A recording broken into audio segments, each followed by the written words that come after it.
I just feel like I've been around the block, ripping up fantasy stock, working around the clock. Look at the view from the top. Researching rookies a lot? No, I just be listening to pods. Yeah, one in particular, I'm just a messenger. Let me just pass on the rock. Browning, brunning, pruning, pronouncing ain't what he's doing. What he's doing is not losing, but infusing you with new things. And there's Dennis the Bennett, yeah. The man is a menace, yeah. Building a dynasty, some of the finest things. Promise you, you won't regret it. Sly as a fox, cultured in pop. Give him his props. Here is a thought, here is a box, and you cannot compare them at all. So don't even try. Careful with the news, but when you use a take, I take up Tony Fire. I mean Dyer, because anyone else is a huge mistake. Whoa, fantasy round table, fantasy round table, yeah. Fantasy round table. Come take a look at the crown, baby. Hey, fantasy round table, fantasy round table, woo. Fantasy round table. Come take a look at the crown, baby. Go. What is going on, everybody? Welcome to another episode of the Fantasy Football Roundtable podcast, brought to you by the Pigskin Podcast Network. You can find them at PigskinPodNet on Twitter, or you can search the hashtag TPPN. We have got a loaded show for you guys today. We've got the Deebo Samuel and DK Metcalf extensions. We will be previewing the start of the NFC South. We'll talk about the Tampa Bay Buccaneers and the New Orleans Saints, but we will kick off the show with the Deshaun Watson news, and I guess let's just jump right into it. He was suspended 6 games based on Judge Sue. I don't remember her last name.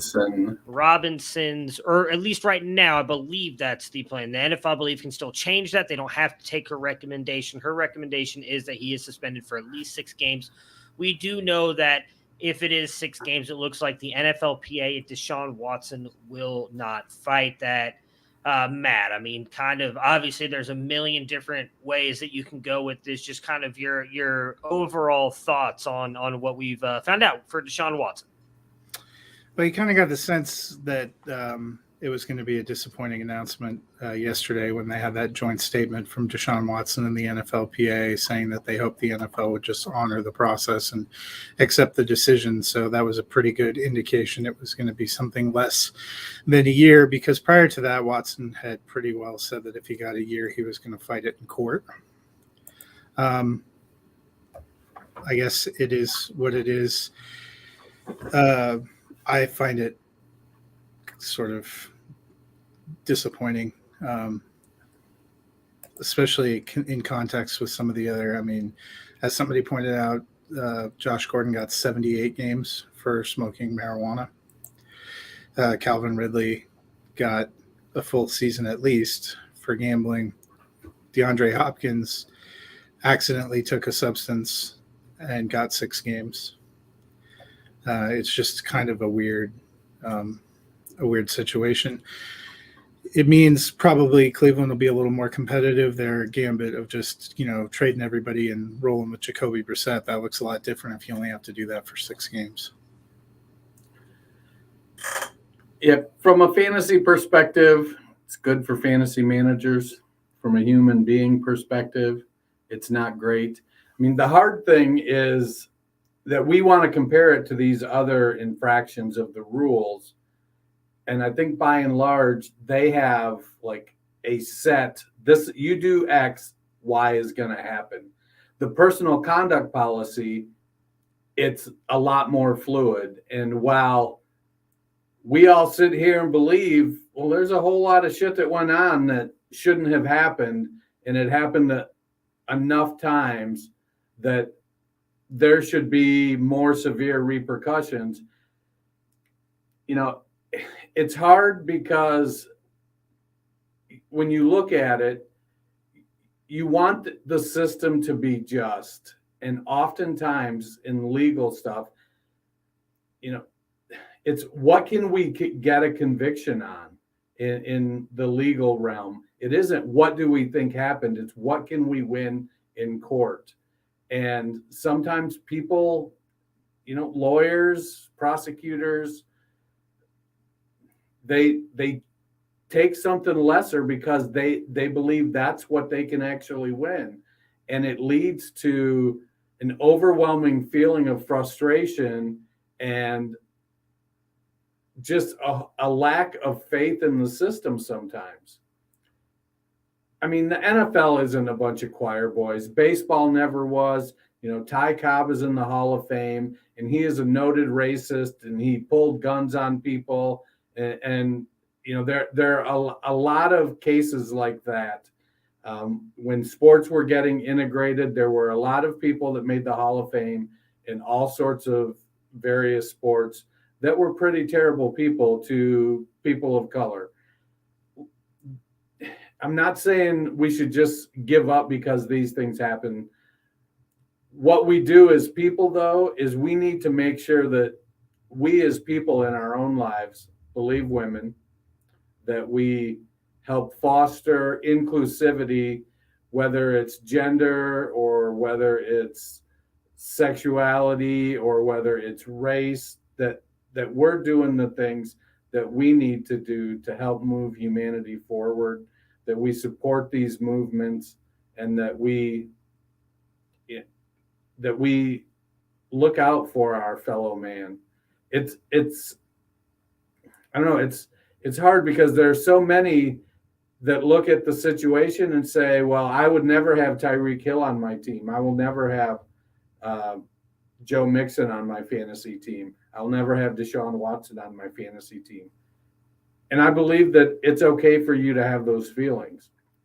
We play a game based on a game, and it's you know, we're not gonna change the world in one fell swoop because we play fantasy football. But that doesn't mean we should give up trying. We need to make sure that in our own personal lives that we're making sure we're upholding the standard that we are on social media applying to everybody else.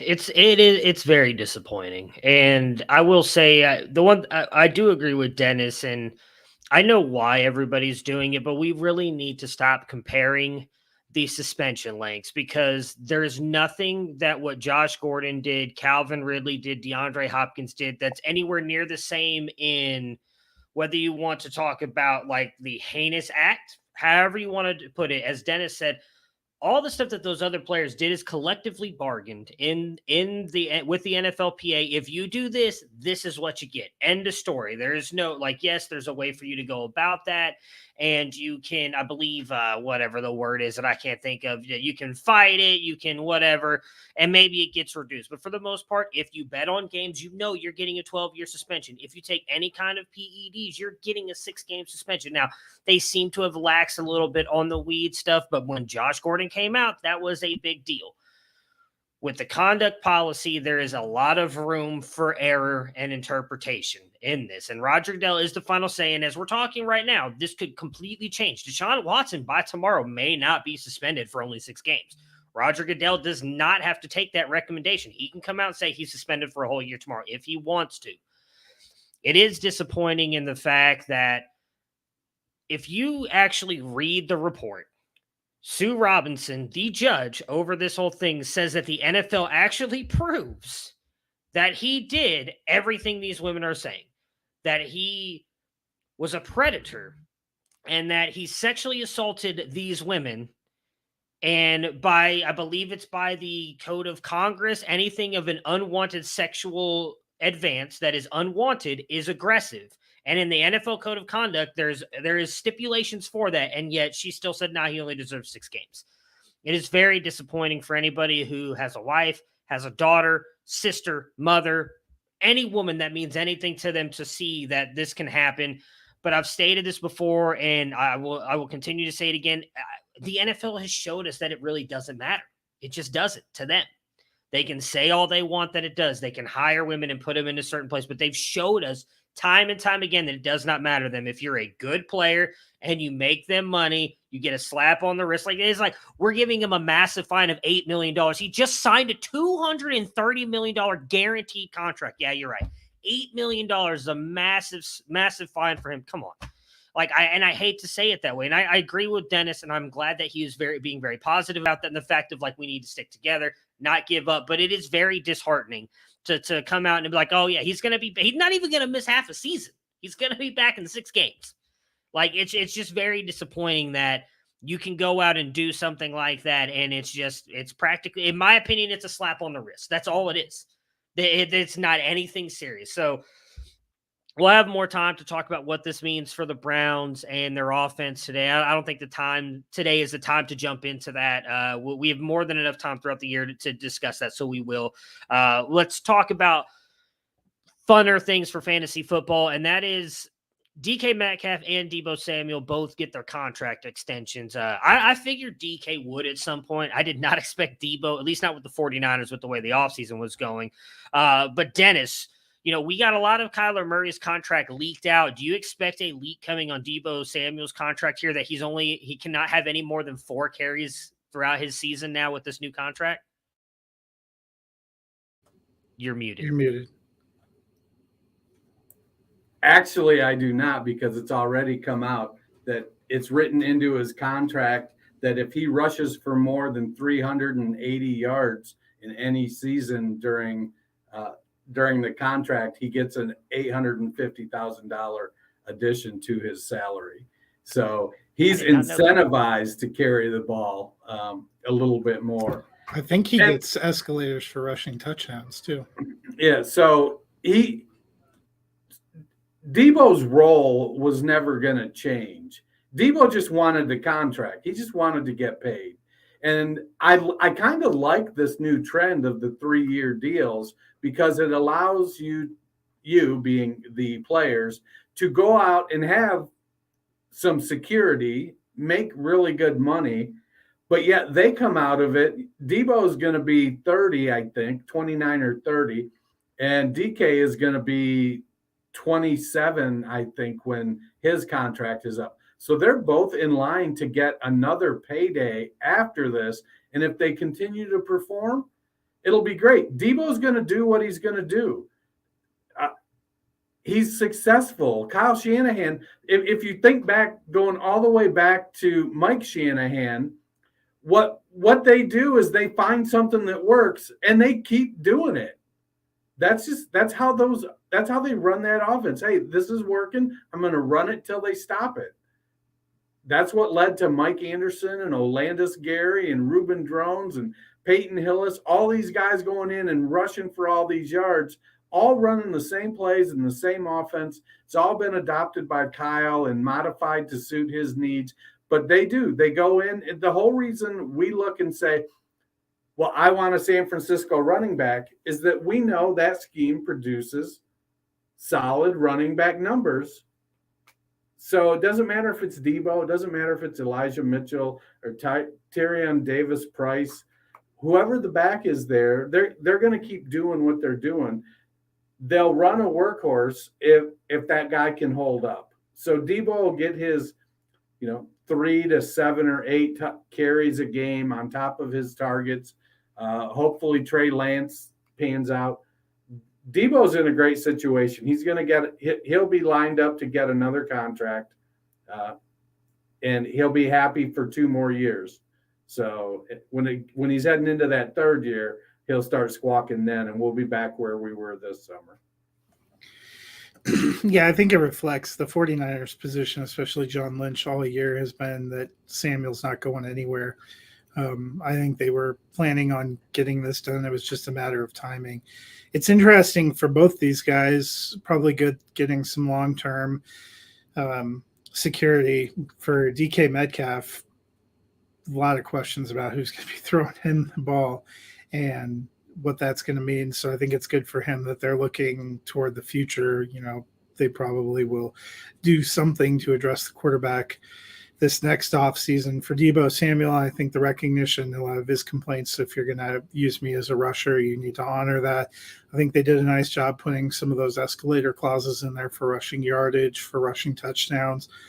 It makes a lot of sense, and it makes a lot of sense for the 49ers to continue to use them that way in the offense because it was very successful for them.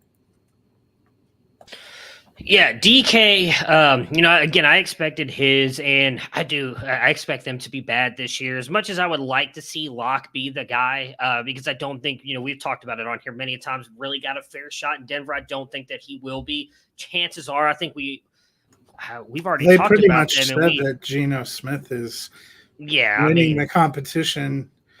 I think we all expect them to be a bottom team. They've got multiple picks. I expect them to grab a quarterback in this year's draft. So DK, I think at the end of the day will be fine. Debo is the interesting one just because they used him so much in the running game, and I was a little bit worried that he wasn't going to get a contract, but I am glad they did, and I am glad that, as Dennis mentioned, they've got like escalators in the contract for when he does run the ball so that we can still see him do that. What made him so much fun to watch last year, what made him so exciting was running the ball. I was a little bit worried if he got paid that they would do something and take that away.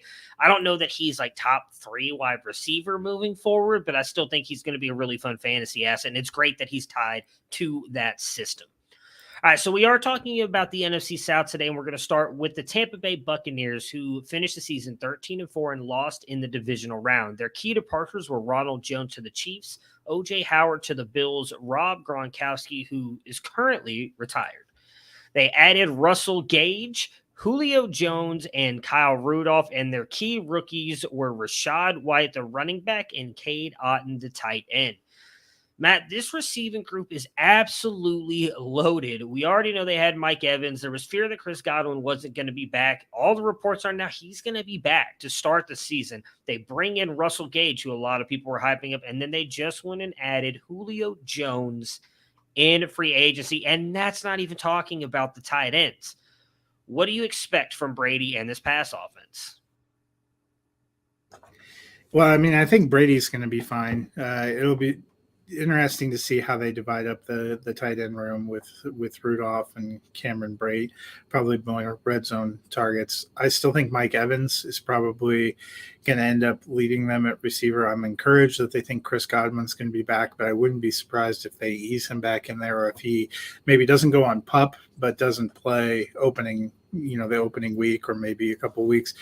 Russell Gage has shown himself to be, a great, reliable utility player. The biggest question for me is Julio Jones. I'm staying away from him in drafts. Right now, I know his ADP isn't incredibly high at 72, but I expect that'll continue to pump up. Some people think he's going to put up an Antonio Brown 2020 type season. He hasn't looked good in any of the last 2 seasons. He's struggled mightily with injuries. It reminds me of the kind of thing that is more of an impressive name signing than maybe actual production on the field. I think for him, it's a chance to try to win a ring. It does seem, especially after the false start retirement, that this is probably Brady's last year, or he's looking at it potentially being his last year, or his last year in Tampa Bay before he goes to Miami, apparently, if you believe all the trade reports out there. I think he ends up being a QB1, probably not QB3, maybe a little bit further back. I think I like Evans and Godwin both more in the wide receiver 2 territory this year, but Gage could be, sneaky wide receiver 4, wide receiver 3 by the end of the year. He might have a better first part of the season than second part. Julio, to me, might be a good best ball option. There'll probably be 1 or 2 games where he goes off, but I don't know if I'm ever going to feel good about starting him week to week. Yeah, I think with the wide receivers, it comes down to once Godwin is back and fully in force, how do the Buccaneers divide up the snaps and the targets between Julio and Russell Gage? I think Julio is going to probably be the more efficient of the two, as in they're not going to put him in and not throw the ball at him more frequently. So I think generally Gage is going to play more, but they'll probably be fairly even when it comes to targets, and neither one not significantly relevant. I think both of them end up, once Godwin is back, being best ballish type of guys. It's really cloudy. The tight end is even cloudier. The Buccaneers had about 170 targets to the tight end last year. So one way I think that Gage and Julio could make it up would be to pull some of those targets from the tight end. Gronk led the tight ends with 89 targets last year in 12 games. I would be surprised, or I wouldn't be surprised if neither tight end hits the 89 target ceiling there, and those targets kind of find their way more to the wide receivers. I'm probably as concerned about Leonard Fournette and the targets he might get. He had 84 targets last year. Rachaad White's game is predicated on the passing. I still think if White can't block, then it'll be Leonard Fournette all the way. But from the receivers, I want Mike Evans because he's healthy to start the season. Then I want Chris Godwin because when he comes back, he's going to be the number 2 guy there, or the 1A, 1B. And after that, I'm probably looking at another team for a wide receiver. Yeah, I'm with you guys. Julio, I mean, it sounds like a value when you read his ADP, 208, wide receiver 72 off the board. I just don't think that he's going to really produce much. I actually think he hurts the tight ends more than anything else. I thought, at least Cameron Brate might get some red zone targets, and as Dennis mentioned, they were pretty heavily targeted with 80 plus last year. But with Julio coming in, I think that he's going to eat some of that when it comes to the red zone. We already know how efficient Mike Evans is in the red zone as well.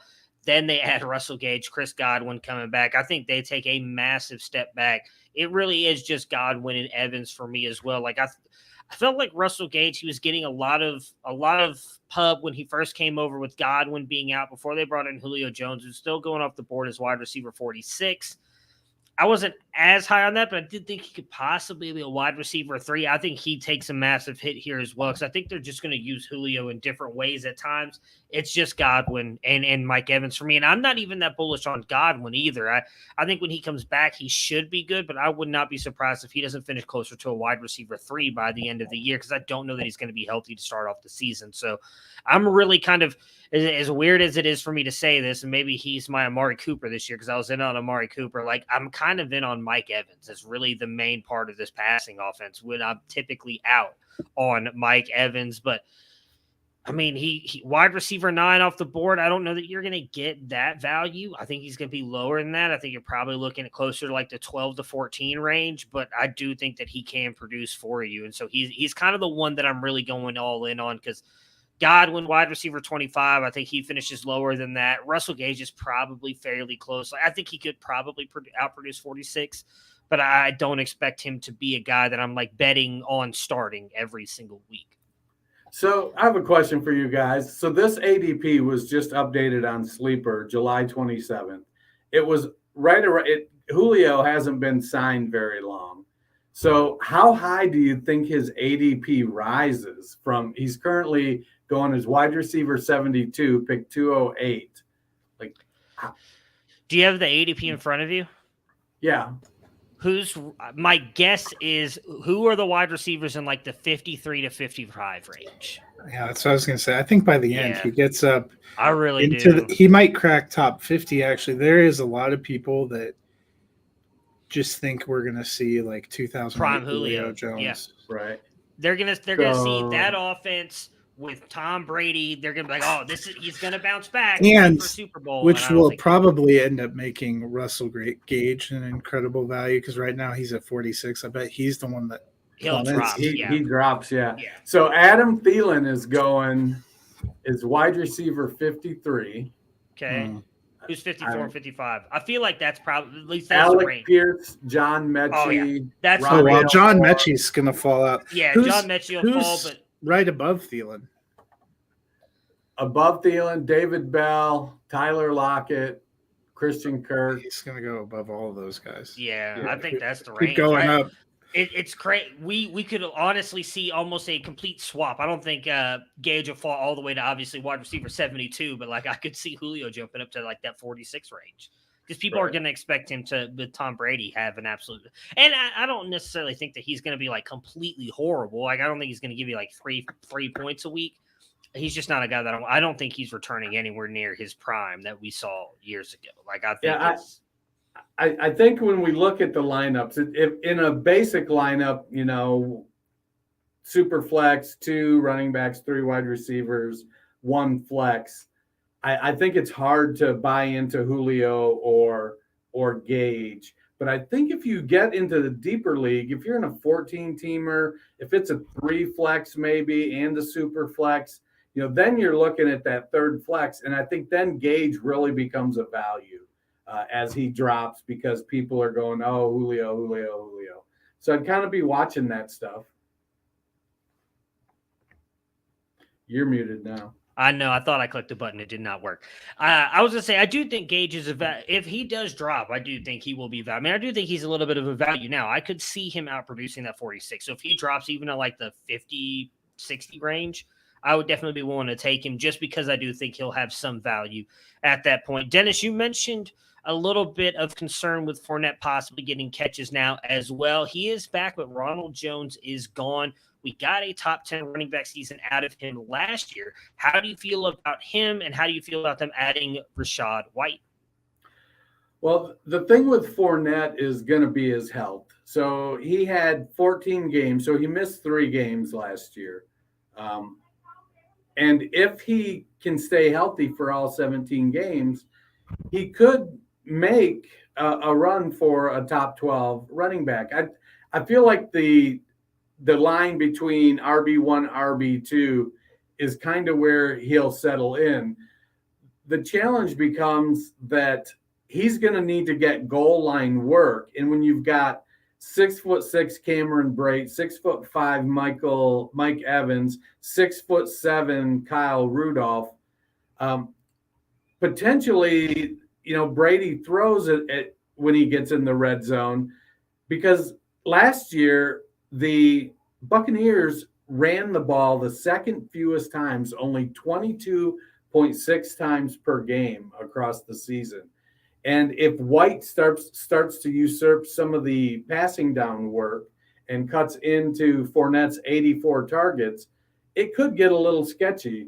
Fournette had 8 touchdowns rushing. I think he's definitely going to need to hit the double-digit rushing touchdowns if he wants to deliver on that low-end RB1. Yeah, I mean, I like Fournette to be, a low-end RB1. I think not quite as high as where he was. The reports about Rachaad White have been encouraging from camp, but they have a lot of passing weapons. They have a lot of other backs. Giovanni Bernard's still on that roster. Keyshawn Vaughn's still on that roster. It makes me a little nervous because we got really hyped for some young running backs in Tampa Bay before, only to see them not materialize. White at 47 doesn't feel terrible, but it feels a little high. I like Fournette better at RB14 because I think he probably gets in that 10 to 12 range. He works real well with Brady. He seems to fit what they're doing. He's the one they decided to bank on.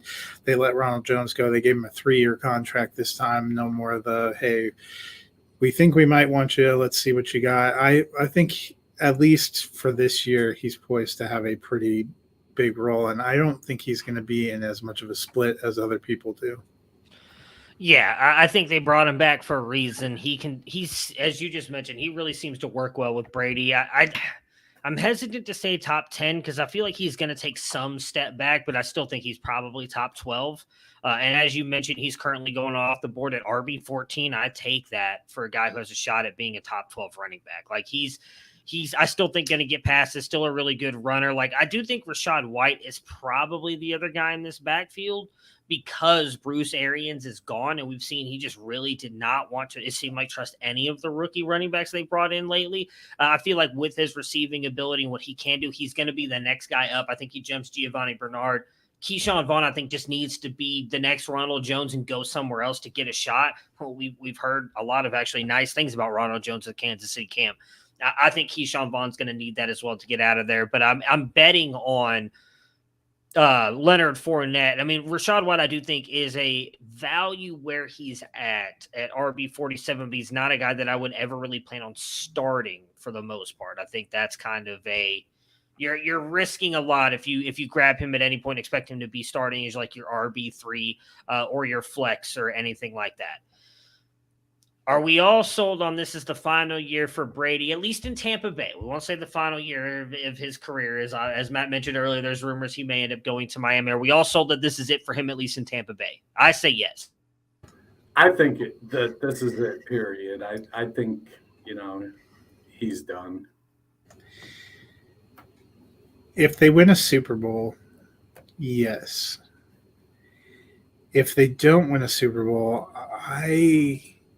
I'm not sure, because we were on the fence about whether we thought he was going to go after last year, and he actually retired, and after a couple months was like, yeah, no. So part of it for me too is I want to see what he looks like playing. If we still see the same Brady and they are real competitive going in. If you looked at the NFC, honestly, it's probably a few years for the teams that aren't in competition now. It's probably a few years for most of them to turn things around. Their own division, the NFC South, I wouldn't use the word stability to describe any of the other teams. So it's hard to say definitively with Brady. All right, their over-under is set at 11.5. They did win 13 games last year. Matt, are you taking the over or the under? I'm going to take the over. I think they win 12 or 13 again, especially given the NFC. I think it's the Buccaneers, the Rams, and then a tier break. Yeah, I'm on the over as well. Yeah, so am I. I think they probably at least get to 12. I mean, there's realistically a shot that they sweep their entire division. Like, it's not great. The only interesting thing is the Saints. I forgot that he has never beaten the Saints in the regular season. Even last year, you think about what the Saints were like. It floored me when they said it on the radio. I was like, that can't be right. I went and looked at it. This has got to be the year. He's got to be one of those guys like Peyton Manning that beats everybody, right? So, like, this is the year. I think he at least gets one of them. Maybe he doesn't sweep them, but he gets one of them. Speaking of the Saints, the team that just has got Brady's number, they finished 9-8 last year and second in the NFC South. Their key departures were Trevor Siemian, Ty Montgomery, and Lil Jordan Humphrey. Their key additions, they brought in Jarvis Landry, Andy Dalton, and Tyrann Mathieu. And in the draft, they added Chris Olave and running back Abram Smith. Dennis, Jameis Winston is back. How do we feel about this offense and the new look receiving core with the return of Michael Thomas and the additions of Jarvis Landry and Chris Olave? I feel like the receiving core has been upgraded, and it has some clearly defined roles amongst the team. You've got Olave is going to be the deep threat. He's going to be productive this year, but it's going to be a high variance season for him. Jameis has the guts to go down the field, and that's going to be good for Olave. But sometimes you connect those, sometimes you don't. High ADOT players don't have quite the catch percentage that low ADOT players do. You've got Jarvis Landry. Landry is going to be in the slot. He is like Wes Welker, Hunter Renfrow, those guys. Jarvis is the archetype of that position. And then you've got Michael Thomas, who, from all images, seems to be healthy and ready to go finally. And he's going to work that intermediate area. And Thomas is big enough that he can do that. He's got good size. He'll still produce probably. I feel like Thomas is probably going to get the numbers if I'm looking at it for fantasy, just because he may be pretty close in catches with Jarvis, but Thomas is going to have him on touchdowns and yardage. Olave will be behind them in catches, but he'll be probably close to Thomas in yardage. I like the wide receiver group. I think it's substantially upgraded, and it's going to give Jameis an opportunity to step back to the forefront as a passer. And then they've got once Kamara gets back from his suspension, if he ever finally gets suspended, they'll have a good running game as well. Yeah, that's another sneaky one, which we'll get to that suddenly we've got no info. Man, I love Michael Thomas. After that, I have so many shares, and I've been starting to feel the last few years like he's Le'Veon Bell, who, I loved, and I think at one point in time I had him on 90% of my teams, and you didn't see him for a couple of years, and then when he came back, it just wasn't the same.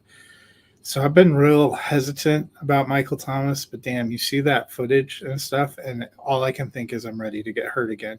I think it looks like, Thomas going around the 91st pick. I'm guessing it's more like wide receiver 30 than I'm 03. just looking Maybe look up my typo now. I like him right there. I thought he had wide receiver 3 potential. I think if he can bounce back, he can be a wide receiver 2. He could be even a top tier wide receiver 2. I still like him the best of those 3. I'm excited to see what Jarvis Landry can do, but it's been a rough couple of years for him. He's another one that it's hard to tell. Was it the situation in Cleveland? Was it injuries in Cleveland? He hasn't had spectacular years the last couple of years. I'm excited for him going back home where he played college. He seemed excited about that. Olave, he'll get a chance to develop. It's amazing thinking that we started last year with this Saints team with like Marquez Callaway and Traquan Smith, and one of those guys wasn't even available. And Marquez now Callaway was the preseason darling. Everybody was drafting him. Yeah, well, when you can get that wide receiver 43 quality in the second round of a draft, you go darn it, you got to do it. I'm kind of quietly excited to see Jameis Winston. I think QB 23 is about right for ADP, especially with the news about Deshaun Watson. Quarterback is so loaded, even missing 6 games. I think Deshaun Watson finishes up in the top 20. So I think Jameis Winston probably is a lower end QB too, and that's not a bad thing. We talked about when we were looking at the AFC South, people like Trevor Lawrence can take a step forward and still end up as a low end QB2. It's just so loaded in that QB market. I'm excited they have some weapons. I am sort of out on Adam Troutman. I'm beginning to wonder if he's like the tight end equivalent of the word fetch. It's just everybody's out there. We're going to stop trying to make fetch happen. Yeah, I saw he's down to tight end 35. But I'm encouraged about Michael Thomas. I'm wondering if there was some personality conflicts too, because it seemed like he made some contract concessions to stay with the team, like he wanted to be there now. And I'm hoping that's a good sign going forward. Michael Thomas is wide receiver 30 in Sleeper's ADP. I figured 03. That made the... Yeah, so I'm honestly kind of excited about this offense as well, especially if Jameis is allowed to pass the ball with any kind of like let Jameis cook like that. Let Jameis cook. If he gets any kind of volume like he did in Tampa Bay, we could see multiple weapons here. I'm still a little bit hesitant on Michael Thomas, but I feel like at his ADP, that's kind of worth paying for. I mean, wide receiver 30 for a guy, I think his days of being like a top 12 wide receiver are over with, but would you be surprised if he finishes like wide receiver 20 to 24? I mean, that's pretty good value when you can get him at wide receiver 30. I want to be in on Jarvis Landry, but I feel like he's the one who's going to play third fiddle, but I still could see him outproducing wide receiver 56.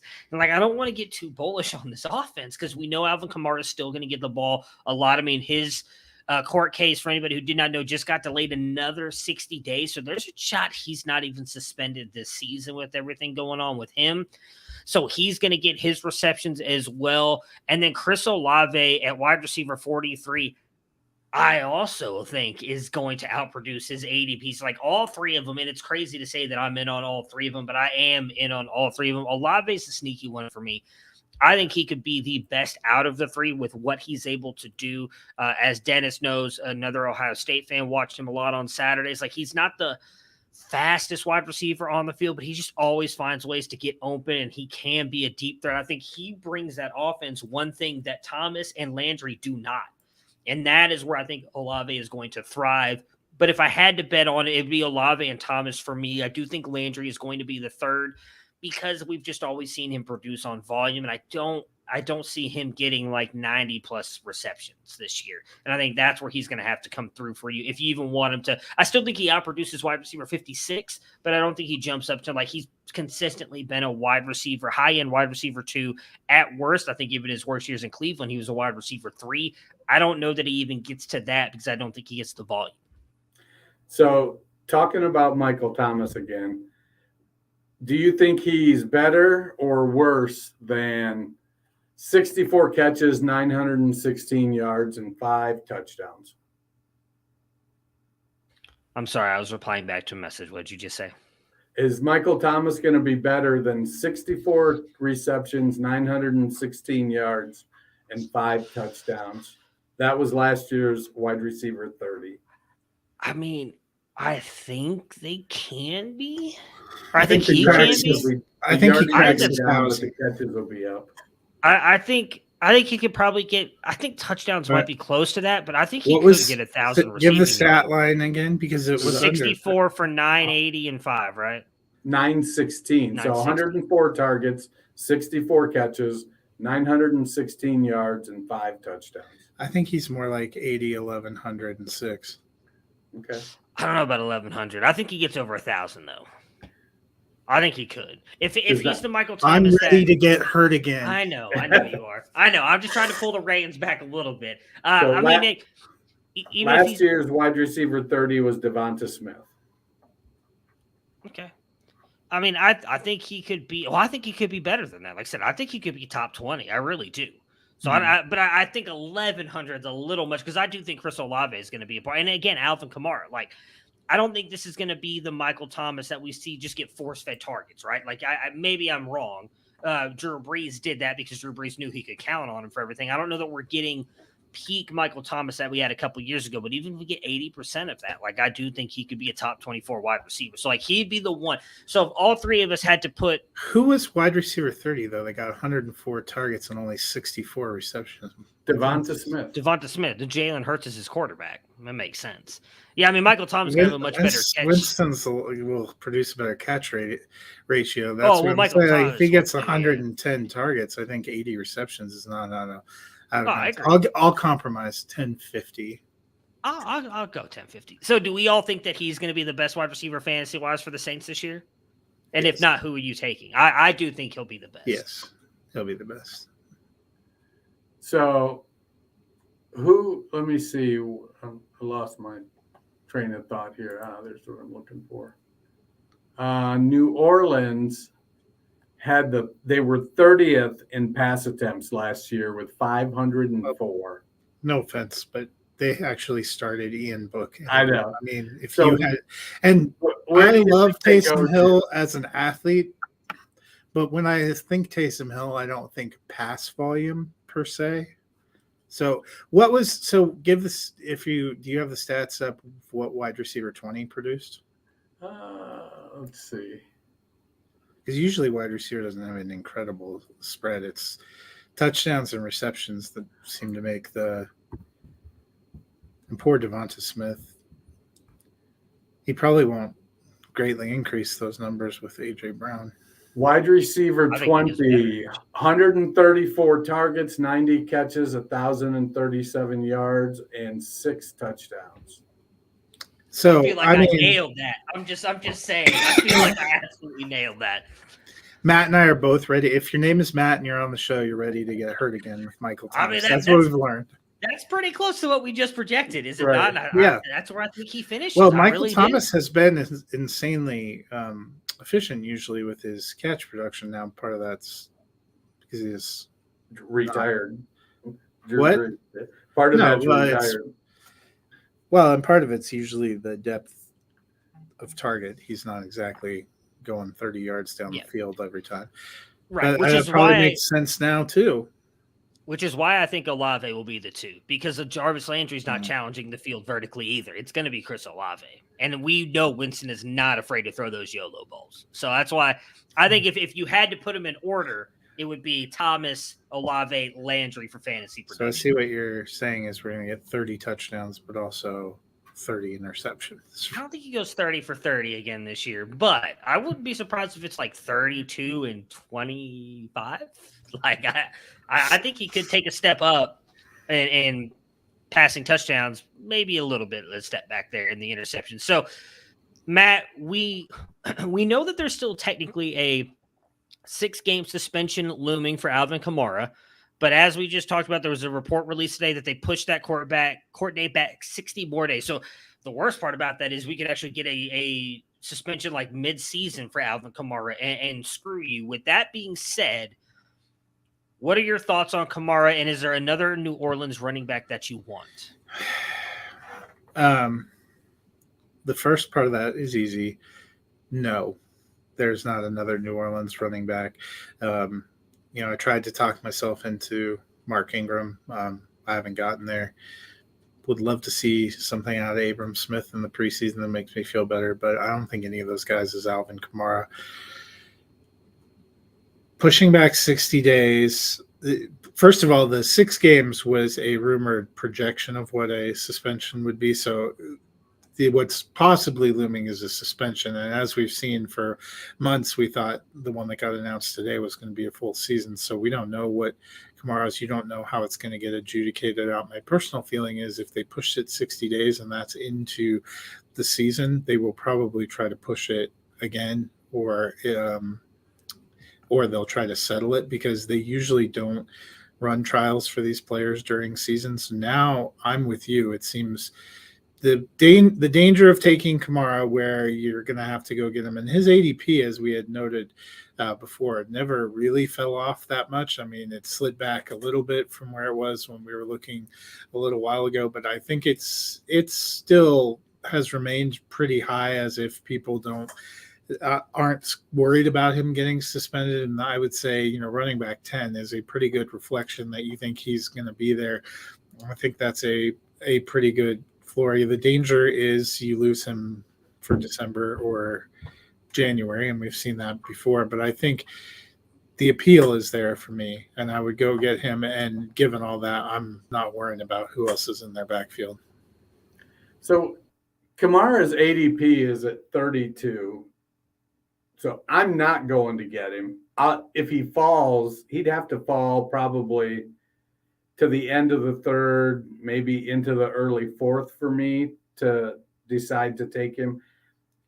In part because he's what now? He's 27. He's a receiving back. Last year was his least efficient year because they wrote him as a runner, and that just has not historically been his game.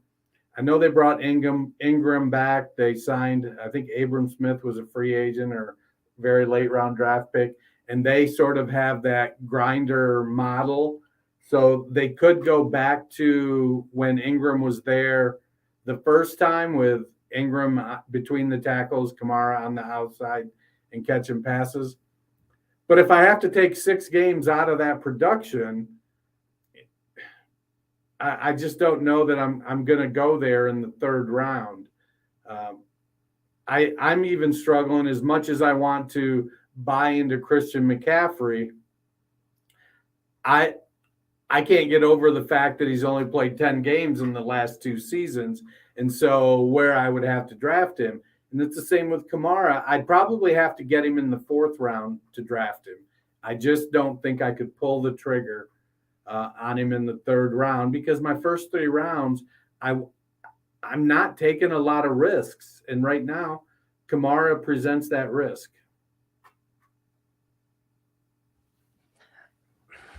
This is really hard for me. I still think pick me.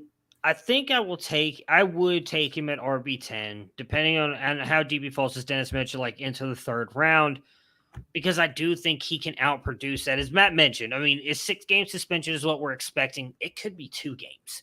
And unless that comes in the playoffs, that may not affect you that much. I think he can easily outproduce at RB10 value. 3rd round right now in the ADP with an ADP of 3.2.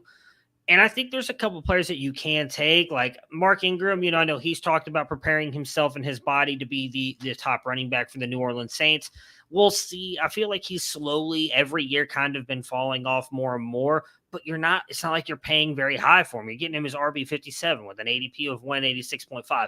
And I would still take Abram Smith. I know Matt just mentioned like he wants to see something from him in the preseason. I wouldn't be surprised if we do. And if we do, his ADP probably goes up. But right now it's RB 85 off the board with an ADP of 277.7. That's free money, in my opinion. And I will tell you why. And granted, again, I understand, undrafted free agent. He got the highest undrafted free agent contract out of all the free agents this year. Did not get drafted. So typically these guys don't pan out. The last guy to do this was James Robinson, right? Which, again, it's not often. Like you hear James Robinson, and I think the one before that was Philip Lindsay. So, like, yes, you've seen a couple of them in the past few years, but it's not often that these guys do. But if you look at running backs who finished top 10 in these categories in a college season, yards after contact, 10-plus yard runs, 15-plus yard runs, breakaway yards, first downs, attempts, rushing grade, and YPA. These are the only other running backs who do this in the year that they got drafted. Najee Harris, Javonte Williams, and Michael Carter did it, but they didn't have the attempts because they split carries. Jonathan Taylor did it both in 2019 and 2018 and 2017, just to speak on the fact of how good Jonathan Taylor is. J.K. Dobbins, A.J. Dillon did it on all of them but missed the 15-plus yard runs. Trevion Williams did it in 2018. I'm going to tell you right now, he's the only running back that has not been successful at the NFL level. The last ones who have done it, and I only went back to 2016, Rashad Penny, which, granted, I think we can all admit was a decent running back. Injuries have really kind of screwed him. And then Devin Singletary did it as well. All of those guys have been successful at the NFL level. Abram Smith is a very good running back. Reason he did not get drafted, he tore his ACL twice, and he played linebacker in college for multiple years and was a special teams guy before getting his shot at running back. He's not a guy, we're talking rookie drafts or even a dynasty league, that I would be taking super early and expecting to bet my team on. But if you're telling me I can get a guy with that talent at RB 85, I would take a shot on him, because if Kamara does get suspended, I do think he will be fantasy viable for you. And he's a guy that I think they will use in some kind of role moving forward. So if I have Kamara, you sold me, I'll take him over Mark Ingram. if Kamara does get suspended, and if you take Kamara in the third round, I'm taking Abram Smith with my last pick, because that's where you have to take him. It's not like you have to take him in the 10th round. You can literally take him as your last pick, and then you just stash him in your dynasty leagues. Redraft, you don't even have to draft him. You can sit there and wait until you hear something off the waiver wire and then take him, because I do think he will be better than Mark Ingram. So I am all in on Abram Smith. We'll see if that works out for me. I think he's a very talented running back. I know I'm almost positive Garrett Price liked him a lot as well. I want to say he was rated pretty high in the nerd score for Garrett, at least. Like, he's a very good running back. I just think he gets overlooked because of things that happened for him in his college. And again, he didn't get drafted. So you are betting on him being an outlier, which a lot of people don't want to do, because it is very rare that those guys produce. So back to Kamara. Let's play a little who you taking. Alvin Kamara or Nick Chubb? I'm taking Chubb. Now with Watson coming back, it's kind of hard to imagine Chubb doesn't have an incredible season. It really is hard to not imagine that. I think they both finished as running back ones, but I'd probably take Kamara. Kamara or DeAndre Swift? Swift, but that I believe. It's just the rushing. I'm ready to get hurt by Detroit. I'm ready. Apparently, I'm just ready for Jackson. The only one I'm not ready to be hurt by is Melvin Gordon. And the Broncos? You're not ready to get hurt yet? Well, I mean, I just sort of expect that. All right. Kamara or Javonte Williams? Javonte. I hate you so much. Javonte. It's Javonte easily for me. Are we talking about dynasty or redraft? Just redraft. I'm going to be honest. The coach said yesterday that he hasn't decided who the Broncos starting running back was, and I started to get a lot of PTSD. I still want it to be Javonte. But I'm a lot more nervous about Denver. All right. Kamara or Saquon Barkley? It's Kamara. Yeah, it's probably Kamara. The Giants just Aaron Jones. Kamara. Aaron Jones.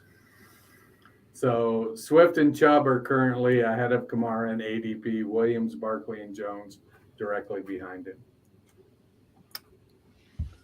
Maybe I'm out on an island, but I think Aaron Jones is about to have a huge season because I think he's one of their best receivers. Yeah. I think Alan Lazard is in for a massive season. I was just talking about this today with Ray Garvin. I think he's going to be Jordy Nelson. I really do. I don't know. It's great. I feel bad because we already talked about the NFC North and that, but I the more and more I look at it, like he's pumped him up. He actually was heavily targeted down toward the end of the stretch last year, even with Devontae. And we know when Aaron Rodgers likes one guy, they just go all in on him. They really didn't do much for him at wide receiver in the rookie draft. They let Marquez Valdez-Scantling go. Like, I think he's going to target Lazard like he did Devontae Adams. I'm still curious. He's talked glowingly on multiple occasions about Romeo Doubs. Oh, I think Doubs is going to be good too, but I don't think I think that's more of like a shot at Christian Watson, if I'm being honest. But I don't think Doubs is going to. I'm sorry. What, you're saying Aaron Rodgers would take a shot at? Yeah, not at all. He's a failed or otherwise. But I don't think that Doubs. I don't think Doubs will compete with Lazard though. Like I think Lazard has a shot. I feel like wide receiver 1 is too hot take. I think he could be up by like wide receiver 15 though. If he gets that kind of like we know volume matters. Like you don't have to be that good if you're getting the volume.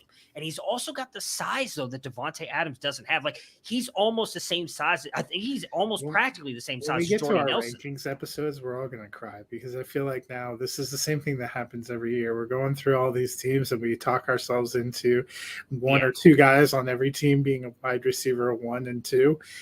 You know, there's only 24 slots available. When you get and start looking at the actual rankings, it's like I've already been working on mine. Lazard is very high. Like I'm all in on Lazard. But anyways, are there any tight ends that you guys really have any interest in? Again, this wide receiver core is really loaded. I think that none of those guys are really going to do much. We know that they're talking about obviously.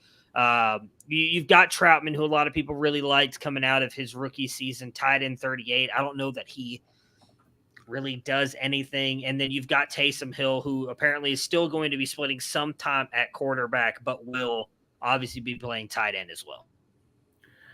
I was just bummed that after week 1 of last year, Juwan Johnson didn't continue to be a thing. He had one other game where he caught 2 touchdowns. He had all of his touchdowns in 2 games. Just about the time you completely gave up on him, he caught a couple more touchdowns. And it's like, I'm right back in. He was Hayden Hurst last year. Yeah. If he could just get consistent targets, because he's an athletic guy.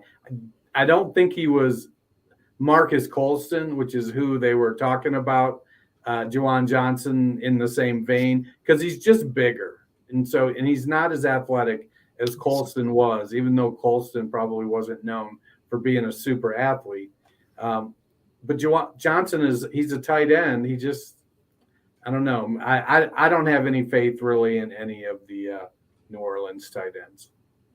Yeah, I'm not rostering any tight ends. All right. Their over-under is set at 8, and they just missed the playoffs last year, again, finishing at 9-8. Dennis, are you taking the over or the under? I'm going to take the over just because I feel like Jameis Winston got the shaft, and I want to see him do well. So I'm taking the over with my heart. I'm going to take a slight over too, because I think it's more likely they go 9 than to 7, but 8 feels like Las Vegas knows what they're doing. Yeah, I'm going to take the slide over as well. I think they're going to be at least 9 wins. I actually think they'll be competing to make the playoffs again this year. It's not a bad defense, and if they can, Michael Thomas coming back like this, I think this is actually going to be a really good offense. So I'm kind of in on the Saints doing something this year, especially in a weak NFC just conference altogether. All right, so that will do it for us today. We will not have a live show Friday, but a podcast will drop first thing Friday morning. So we'll be back again next Monday, and we'll be talking about. we're not gonna do the Falcons and the Panthers live. Oh my! You're gonna have to listen to all those hot takes about Baker Mayfield. It's not that I don't quarterback 2 in Carolina, because right on. Anytime we can talk about Baker Mayfield, I am a very, very happy man. But no, we will not. To answer your question, it's the AFC East. Right. So we'll be back live with the Bills and the Patriots. It's a good episode to come back live for. So that'll be the week of the Expo too. So that'll be a fun week to get into stuff. So we will be back again next Monday live, but we will have a podcast dropping for you guys on Friday morning. So make sure to check that out. We will see you guys in a week. Everybody be safe.